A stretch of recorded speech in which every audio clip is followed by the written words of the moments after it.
Right, last day of the month. How did we get here? Happy Halloween, everyone. I bet the Stoics didn't bother with Halloween though, right? Let's see what they do say for October the 31st.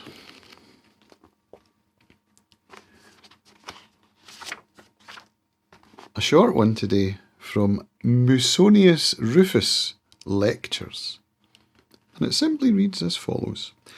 The human being is born with an inclination toward virtue. Well, I'd like to believe that. And I do believe it. The problem is selfishness, ego. The problem is wanting to serve oneself to bring pleasure instead of putting in hard work for long-term gain.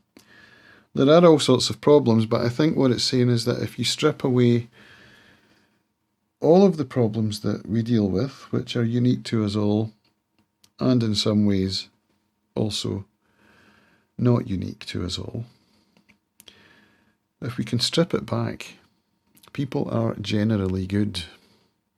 And I've found that through my life. I do find that people generally are good. Of course, not always, and not all of us all the time. But yeah, I think in general people are good, and if they weren't, I don't think we would still be here. You know? I don't know if that makes any sense, but it is something I'd like to believe. And something I choose to believe, that people are good, and that they're worthy of my love, and that I'm connected to them, and we are all one.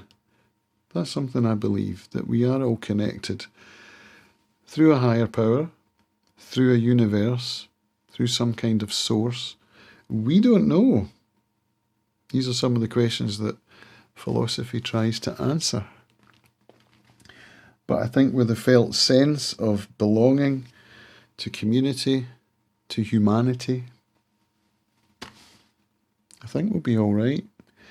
It's something we need to keep in mind, especially now as we go into the artificial intelligence age. I think it's our shared sense of humanity that will ensure our survival. I'm quite confident about that. Not that it will matter much because I'll be gone before it all kicks off, probably. But I do still believe it. And I've got kids, so for their sakes, I hope it's true. See you tomorrow.